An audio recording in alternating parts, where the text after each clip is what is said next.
Very good morning students. कल हमने महमूद गजनवी के आक्रमणों के विभिन्न चरणों को देखा था। महमूद गजनवी 1000 ईस्वी से लेकर 1027 ईस्वी तक उसने भारत पर कई आक्रमण किए। आज हम इसके आक्रमणों के भारत पर क्या प्रभाव पड़े इसके बारे में पढ़ेंगे। आज का चैप्टर है effects of Mahmud Ghaznavi's invasion on India. Bharat पर महमूद गजनवी के आक्रमणों का प्रभाव। महमूद गजनवी के भारत पर आक्रमण के प्रभाव को हम दो समूहों में बांटते हैं, एक प्रत्यक्ष और दूसरा अप्रत्यक्ष।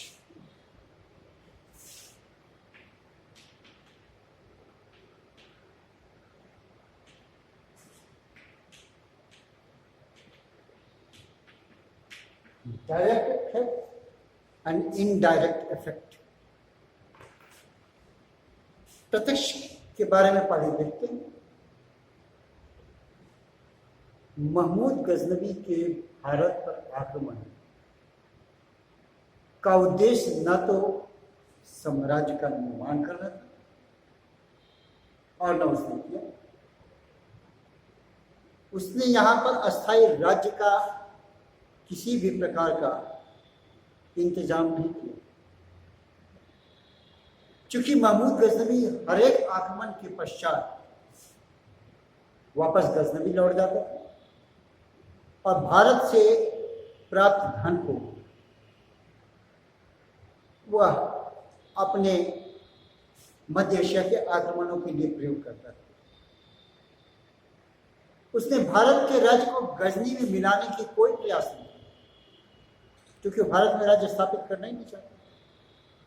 उसने यहाँ पर किसी भी प्रकार की प्रशासनिक व्यवस्था का भी प्रबंध नहीं किया। यहाँ कोई ऐसा अपना उत्तरदायी प्रशासक नियुक्त नहीं किया, अर्थात किसी भी प्रकार की प्रशासनिक व्यवस्था का उसने प्रबंध नहीं किया। हाँ, पंजाब क्षेत्र को उसने विलंब से एक ऐसा प्रबंध किया ताकि वहां पर महमूद गजनवी के आक्रमण को एक केयर टेकर की तरह सेनानायक रहे, यानी कि एक सैनिक केंद्र के रूप में उसने पंजाब को स्थापित किया ताकि विजित राजा विद्रोह न कर सके, ताकि विजित राजाओं पर सही अर्थों में कहा जाए नियंत्रण स्थापित रखा जा सके। अतः हम कह सकते हैं कि उत्तर भारत में महमूद गजनवी का कोई राजनीतिक उद्देश्य नहीं था।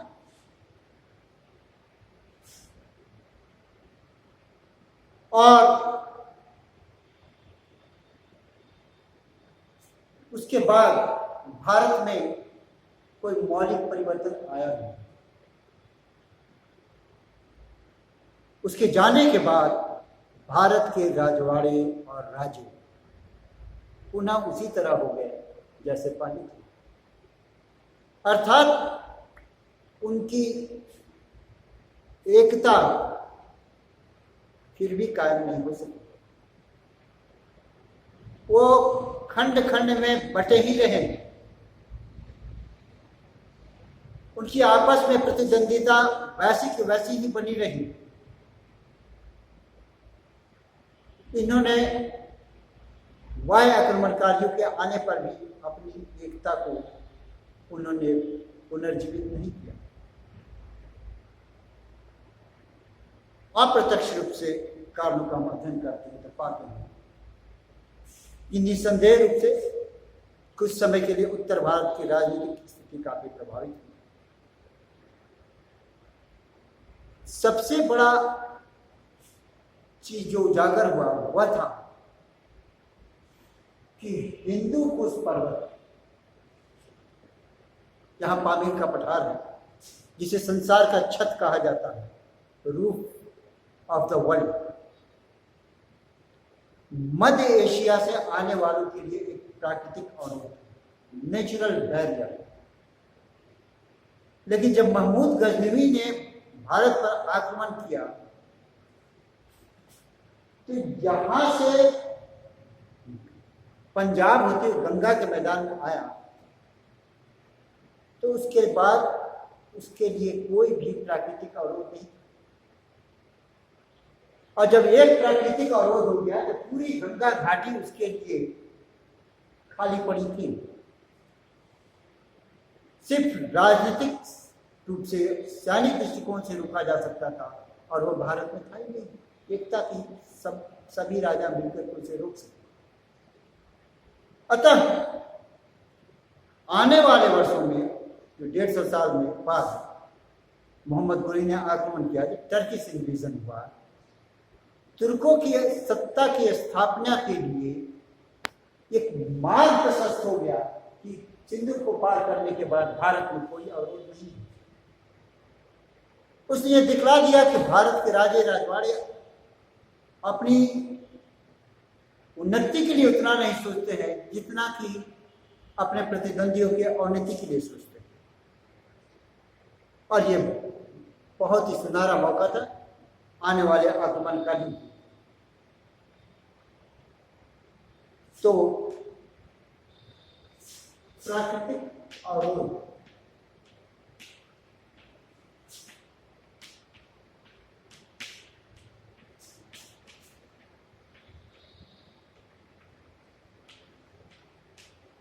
हिंदू कुश अब कोई प्राकृतिक अवरोध नहीं रहा। दूसरा, आर्थिक दृष्टिकोण से अगर हम देखते हैं क्या प्रभाव पड़े,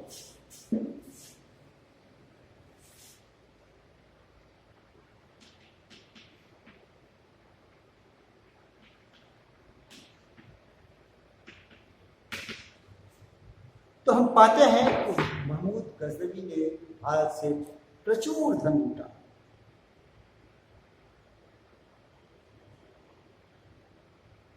इस धन को क्या किया उसने? यहां से ले जाकर के मध्य एशिया में अपने साम्राज्य के निर्माण के लिए खर्च किया। तो जब जब यहां से आया, हर बार उसने अफराद धन यहां से लूट कर ले गया और उनका प्रयोग मध्य एशिया के युद्धों में प्रयोग किया, ताकि अपने साम्राज्य का विस्तार कर सके, साम्राज्य का आर्थिक रूप से संपन्न कर सके। और आर्थिक रूप से उसने गजनी को सुंदर बनाने के लिए प्रयोग किया। गजनी अब एक समृद्ध नगर बन गया भारतीय संपत्तियों की मदद से, भारत द्वारा लूटे हुए अर्थ से। सांस्कृतिक गतिविधियों का केंद्र बन गया। जहां धन संपदा होती है वहां कलाकार, साहित्यकार स्वतः खींचे चले आते हैं, ताकि उनकी कला की इज्जत बख्शी जा सके और कला का सम्मान किया जा सके।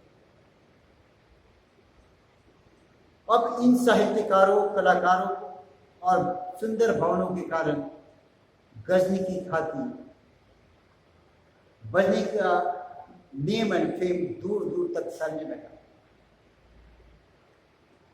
एक और गजनी संपन्न हो रहा था, तो भारत दूसरी ओर अपने उन तमाम संपत्तियों से जो भारत के मंदिरों में एकत्रित हो गए थे, चढ़ावे के रूप में, राजे राजवाड़ों के द्वारा दिए गए दान के रूप में, वो यहां से खाली होते जा रहे हैं।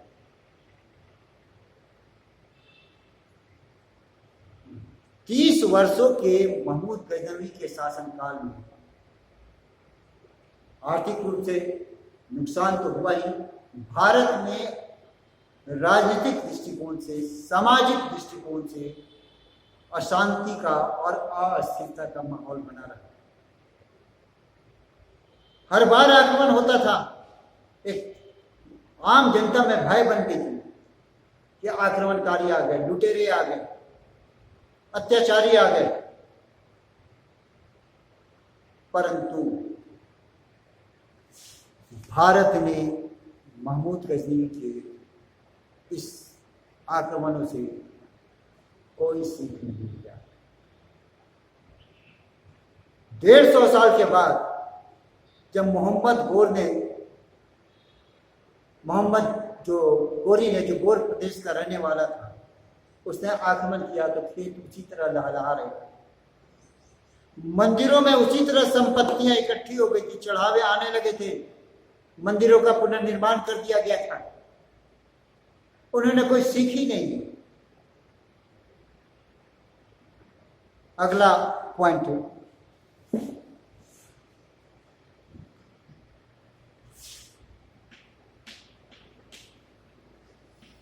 सैनिक प्रभाव।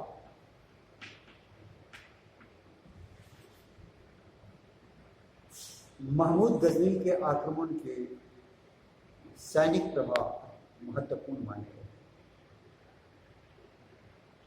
लेकिन ये महमूद के पक्ष में थे। महमूद ने भारत से हाथियों को गजनी ले लिया और इन हाथियों का प्रयोग उसने मध्य एशिया के युद्धों में किया। हाथी की ऊंचाई होने के कारण उस पर बैठा हुआ सेनानायक अपनी सेना को दाहिने और बाएं अंगों को पूर्ण रूप से नियंत्रित कर सकता है। तो घोड़ों की ऊंचाई से काफी ऊंचे बैठे होने के कारण सैन्य संचालन में उसे काफी मदद मिली। हाथियों का प्रयोग शीतकाल में भारी भारी वस्तुओं को ले जाने के लिए किया जाता है और यही वजह है कि जब हाथी आज से भारत से गजनी गए थे तो अपार धन संपत्ति इस पर लाद के गए। तुर्कों की सामरिक पद्धति भारतीय सामरिक पद्धति से कुछ अलग थी।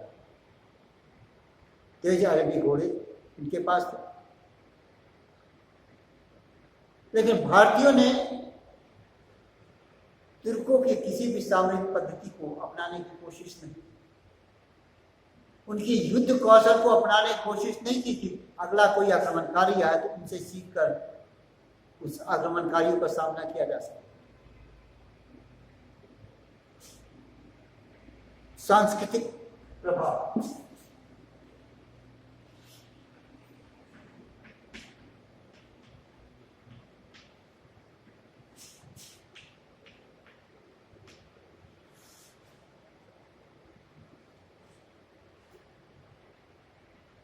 महमूद गजनवी के आक्रमणों के कुछ सांस्कृतिक प्रभाव भी पड़े, लेकिन उसके प्रभाव नकारात्मक थे, निगेटिव थे। हमारे धरोहर के रूप में जाने वाले मंदिरों को नष्ट किया गया। हमारे सांस्कृतिक धरोहर जो मंदिर थे उसके अंदर स्थापित देवी देवताओं की मूर्तियों को तोड़ा गया। नगरों का विनाश किया गया, हत्याएं की गई, निर्दोष व्यक्ति भी मारे गए। बाज वक्त धर्म का परिवर्तन भी किया गया।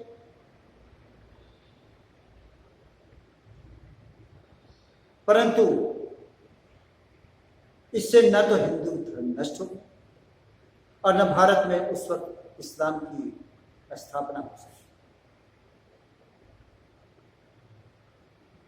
हाँ, कुछ उत्तर पश्चिमी सीमा पर मजबूरन कुछ लोगों ने इस्लाम ग्रहण किया, मगर पूरा भारत अभी भी हिंदू धर्म को अपनाए हुए। प्रोफेसर मोहम्मद हबीब ने कहा, his works done in India was in no case according to the hadith, that is the Islamic rule. He took the support of Islam only for his vested interest. कहने का मतलब है कि उसका इस्लाम का प्रयोग या उपयोग या सदुपयोग सिर्फ अपने निहित स्वार्थों के लिए, उसका कार्य अनैतिक कार्यों के लिए मजहबी वसूलों को प्रयोग करना है। किसी तरह से यह औचित्यपूर्ण नहीं था, क्योंकि इस्लाम में कहीं नहीं लिखा है कि मस्जिदों को तोड़ो, मंदिरों को तोड़ो।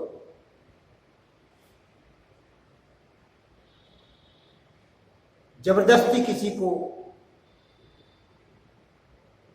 इस्लाम मजहब कबूल करने पर बाध्य करो। अतः निसंदेह रूप से महमूद गजनी ने इस्लाम का दुरुपयोग किया।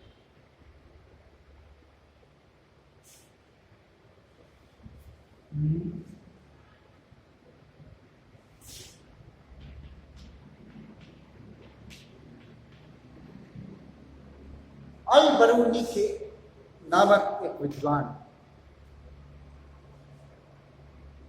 जिसे महमूद गजनी ने प्रश्रय दिया था, भारत आया। उसने भारतीय संस्कृति का अध्ययन किया। यहाँ के विद्वानों पंडितों के चरणों में बैठकर उसने भारतीय धर्म, भारतीय दर्शन, भारतीय ग्रंथों का अध्ययन किया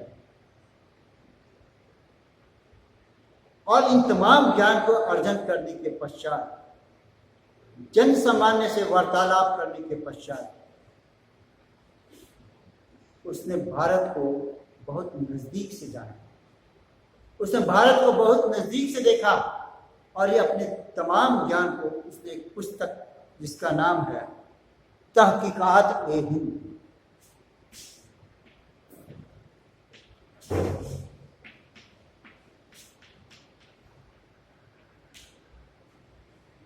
तहकीकात ए हिंद नामक एक पुस्तक को लिखा, तुर्की भाषा।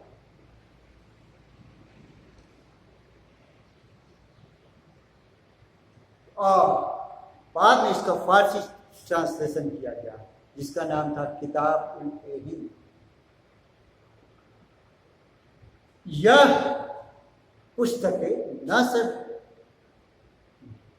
भारत को अल बरूनी की नजर से देखा गया है, बल्कि हिंदू और मुस्लिम संस्कृति को जोड़ने का प्रारंभिक बिंदु माना जाता है। एक नई प्रकार की संस्कृति का जन्मदाता माना है। दो धर्म के लोग, दो भौगोलिक क्षेत्रों के लोग, दो सांस्कृतिक परिवेशों के लोग को एक होने का प्रथम बिंदु माना है।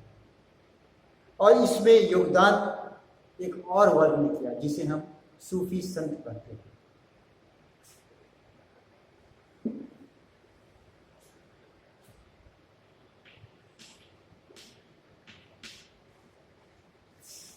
भारत में महमूद गजनवी के आने के कारण अरब से सूफी संतों का आगमन है। दाता गंज बख्श नामक सूफी संत भारत में आए। ये सूफी संत उदारवादी विचारों के थे। इन्होंने हिंदू और मुसलमान और सिख सभी धर्म के लोगों को अपने सानिध्य में बिठाया और एक नई समन्वित संस्कृति का प्रादुर्भाव का जन्मदाता कर गए। तो इस प्रकार हम देखते हैं कि महमूद गजनवी के आक्रमण के भारत पर राजनीतिक प्रभाव नगण्य है, परंतु बाकी क्षेत्रों में, आर्थिक क्षेत्रों में और सांस्कृतिक क्षेत्रों में उसके प्रभाव निश्चित रूप से देखेंगे।